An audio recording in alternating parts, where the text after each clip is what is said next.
The aliens froze mid-charge. The humans were leaking fluid from their faces, clear, wet streams cutting through grime and blood.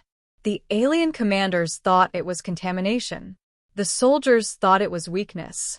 But the veterans of the human front just tightened their grips and whispered, "They're crying again. It's about to get bad." The battlefield over Eidolon 9 was a graveyard made of fire and steel. Plasma bursts hissed through a sky thick with burning shrapnel.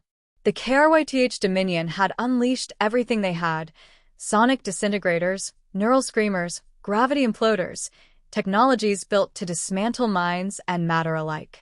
And yet, the humans kept advancing. They were smaller, softer, slower. Their armor was primitive compared to KRYTH bioplates, their weapons crude combustion relics that spat metal instead of plasma. But they moved with something the KRYTH didn't understand: emotion. When Private Anya Kaur took a blast through the shoulder, her squad didn't stop. They screamed, not in retreat, but in fury. One grabbed her rifle, another dragged her to cover. Anya's face twisted, not from pain, but from something far stranger. Her vision blurred. Salt water filled her eyes and spilled down her cheeks. The KRYTH spotters watching from above reported the anomaly to their commanders. "Unit 12 is leaking," they said. "Possible contamination or biological malfunction." But then the humans howled. A deep, wordless sound. It wasn't strategy, it was grief turned into motion. Every fallen soldier made the living fight harder. Every drop of that mysterious fluid seemed to ignite them from the inside. The KRYTH's logic fractured. How could beings this fragile endure emotional collapse and grow stronger from it? Hours later, when the smoke cleared, half the Dominion's western flank was gone. The humans had left behind nothing but empty rifles, ashes, and streaks of salt water on the dirt. To the KRYTH, it was proof of madness. To humanity, it was proof of love. The KRYTH commanders ordered immediate biological study of human fluid leakage. None of them realized the tears were just the first sign of what humanity was about to unleash. They cry when they're wounded. They cry when they're victorious. They cry when they kill. The KRYTH bioanalyst clicked his mandibles. It is not a reflex. It is something else. The room went silent. Even the air recyclers seemed to pause. "Commander, what if it's a weapon we cannot measure?" The research decks of the KRYTH flagship Harvester of Dawn had seen every horror known to their empire. Species dissected, minds uploaded, souls copied into logic cubes, but nothing prepared them for the data labeled human, emotional cascade response.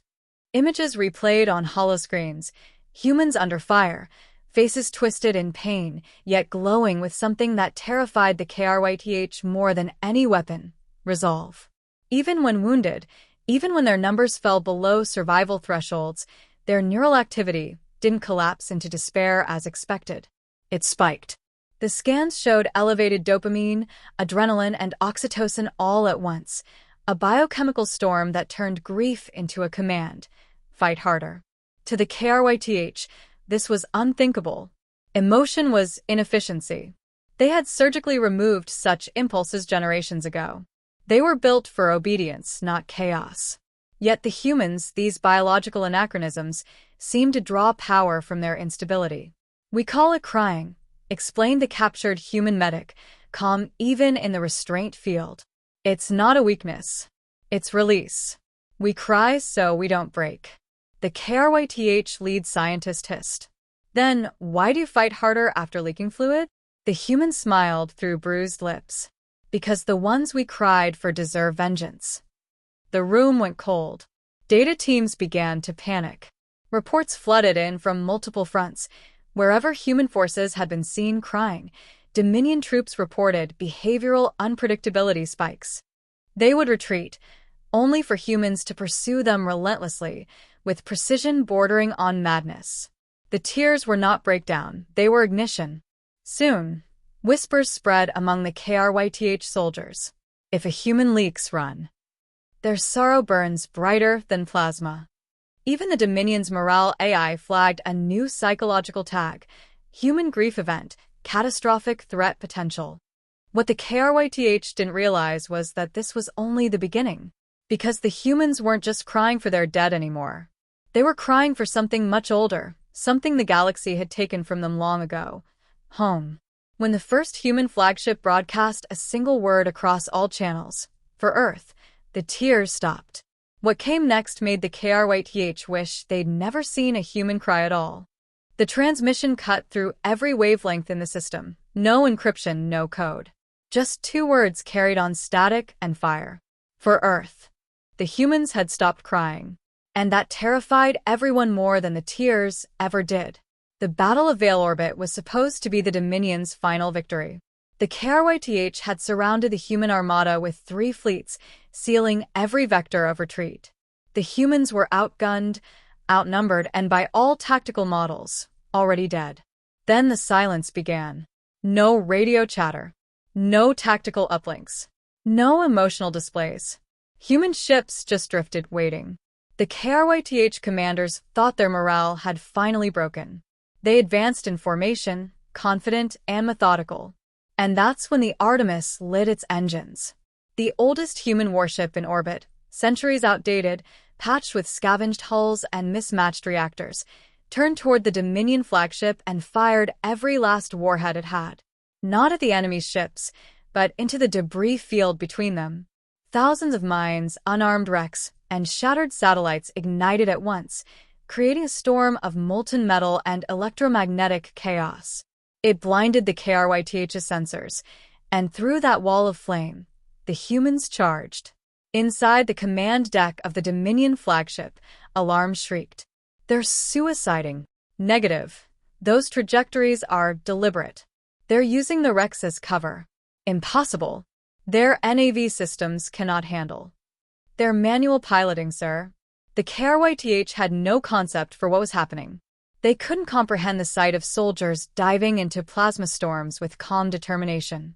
Onboard cameras captured faces streaked with soot, eyes cold and dry. Not a single tear remained. They had cried enough. In less than an hour, the Dominion's formation collapsed. Every destroyed human ship rammed itself into critical nodes of KRYTH infrastructure, taking reactors, carriers, and command hubs with them. The KRYTH fought bravely, but humans fought emotionally, with a precision that only love and rage combined could create. When a KRYTH officer was captured and demanded to know why they fought so recklessly, the answer came from Captain Rhea Sol, her voice crackling through smoke and static. You mistook our tears for weakness. They're how we remember who we are. Now you'll remember us too. Moments later, she detonated her ship's core, taking an entire Dominion fleet with her. The galactic networks called it the Crying War. The KRYTH archives labeled it Emotional Warfare Phenomenon 001. Humans just called it justice. When the battle reports reached the Galactic Council, one phrase kept repeating.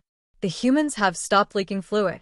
And in every tongue across the stars, that phrase came to mean only one thing. Run. The war ended in silence.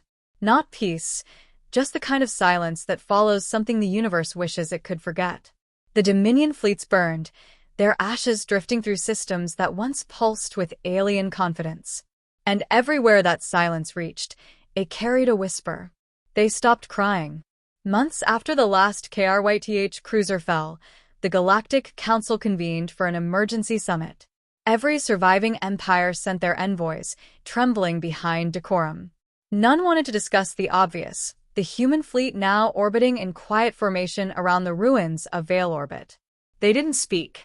They didn't broadcast. They just waited. Rumors spread faster than light. Some said humanity was rebuilding Earth, reforging its broken continents with starfire. Others claimed the humans had built memorials in orbit, silent stations that emitted nothing but soft radio signals, repeating one line in every known language. Remember why we cried. But what truly unnerved the galaxy wasn't what the humans said. It was what they had become. The tears had changed them. Not physically, but spiritually. The grief that once tore them apart had welded them into something indivisible.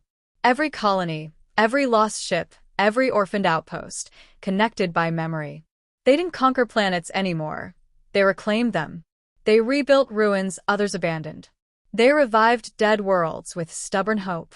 The KRYTH prisoners who survived told stories of the last battles.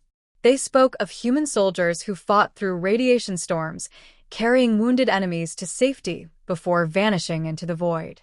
They said the humans cried again, not for their dead, but for the ones who hadn't yet learned compassion. And somehow, that was even more terrifying. In time, the phrase leaking fluid vanished from alien lexicons. It was replaced by a new term, the human signal. It meant defiance.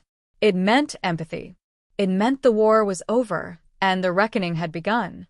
The universe had seen countless wars before, but only once did it witness a species who fought with their hearts laid bare, whose tears could turn sorrow into fire. Epilogue. Years later, a KRYTH hatchling asked his teacher, "Why do humans cry?" The old scholar hesitated before answering. Because they remember. And why do they fight? Because remembering hurts. The hatchling fell silent. Outside, in the starfield, a human relief ship drifted past, its hull etched with words glowing softly in blue. For Earth. For all. The galaxy never feared human tears again. They feared what came after them.